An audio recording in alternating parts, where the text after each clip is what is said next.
Okay, last time. This is drugs.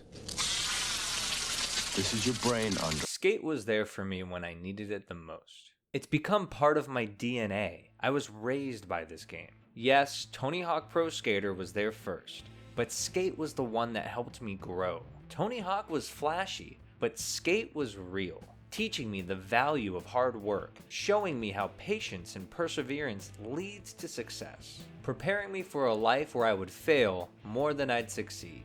But understand that embracing failure is how one earns success and sells sick merch. Skate was real good at hiding its flaws, turning wonky physics into a charming pastime, never thinking too hard about the broken bones when the results were this gratifying. I was having so much fun, I had no idea Skate was struggling to keep the lights on. When life got me down, I knew I could come home and relax with Skate 3's inviting atmosphere.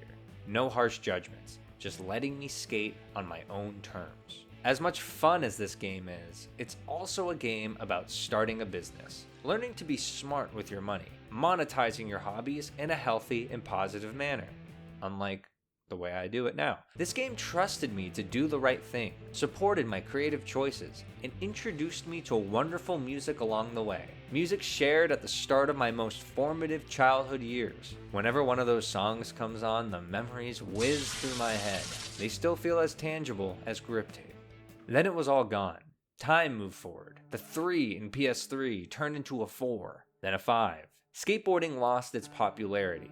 Live service multiplayer games plagued the industry. It was the early 20s, yet Skate wasn't around anymore, trapped inside the 7th console generation. Those games are gone, but never forgotten. Sometimes, on the loneliest of nights, I'll boot up Skate 3 again, just to take a ride down memory lane, hoping one day I'll see that face again. Then I saw it, September 16th, Skate Early Access on PS5. Thank God we didn't have to wait for a 6. Skate doesn't cost a dime to play. It's a free-to-play, always online, open-world skater paradise. More nostalgic for the skater paradise crafted in Skate 3 than the skater revolution fought in Skate 2. What's immediately apparent since the 15 years Skate has been gone is that its gameplay hasn't missed a beat. Well, I did notice a few moves missing. Dark slides, finger flips, and impossibles, just to name a few. Most casual players wouldn't even know, but anybody indoctrinated into the Skate family can tell right away. No matter, these are just hyper-specific advanced tricks that will surely come back with time. The bare necessities of skate life are still here to stay. Forget about my worries and my strife. The Flick It system has been recreated to near perfection. Not just the controls, but the physics that accompany them.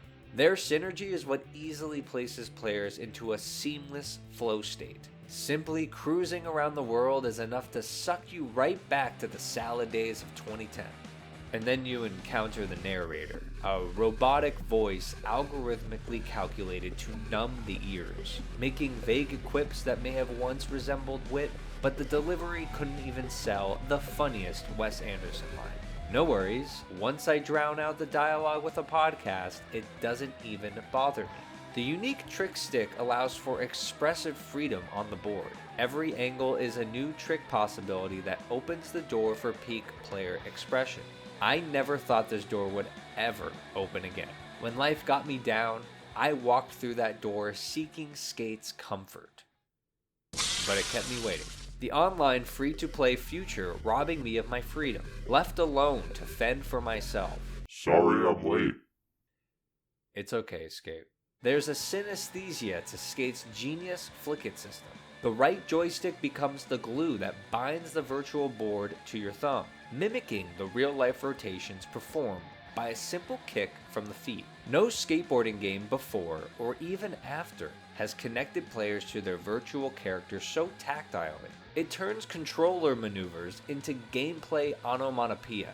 Then there's the missions themselves. These are mostly basic tasks that only engage enough to keep the hamster on the wheel without sparking any hamster brain revelations. It took them 15 years to take out death races and Hall of Meat. But that's okay. It's better than nothing, right? At least Skate's back. Thank God the gameplay is bursting with personality, because the open world struggles to build a personality of its own. San Vanalona provided authenticity with its skater-sourced rough edges. Port Carverton gave off a bright coastal lifestyle that felt as inviting as ever. San Vansterdam wants to be the skater vacation that Port Carverton was, but in its utopian pursuit, it devolves into a sterile imitation, a corporate boardroom's interpretation of skater paradise. And this was before I walked into the store. A state fair's worth of overpriced goods gaslighting you into thinking spending money is where the fun is at. Loot boxes are here in full force, an epidemic that we never solved, only became numb to. Thinking that if we swept it under the rug long enough, there wouldn't be a massive lump protruding from the middle. Why don't we value player customization anymore? Since when was I expected to spend more money on digital clothes than the clothes on my actual back? I thought about the gameplay again. It almost made me buy the Founders Pack. That's all I need, right? Nothing more?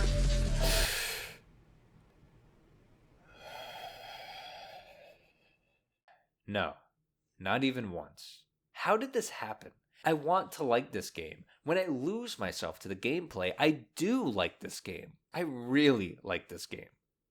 Sometimes. Only when I ignore all the red flags surrounding the gameplay. Only when I give in to its insidious ways, accept them as the new norm, and move along, pretending to be above it all. No. No, no, no. They told me this game was free, but it cost me everything. Really, EA? You took Skate away from me.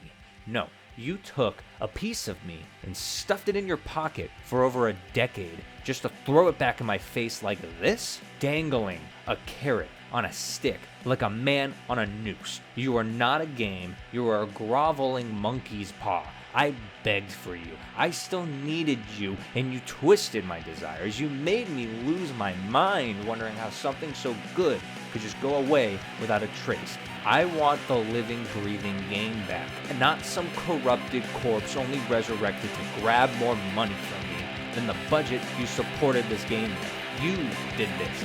You did this. And now look at him. When I look at Skate, I no longer recognize the face. It still looks like Skate, but it's been hollowed out. It still plays like Skate, but I know there's nothing going on behind the gameplay. It's still comforting like Skate, but now it only caters to me so it can ask for my money. There's no more spark behind those eyes. The light has dimmed, and I'm not the same immature kid I was back when we first met. The more I look, the deeper it settles in that there is no going back. I don't want to look anymore. Every minute of game time is another memory of this franchise tainted.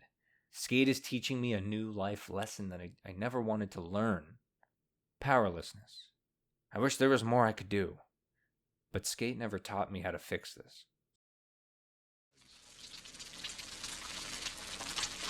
Any questions?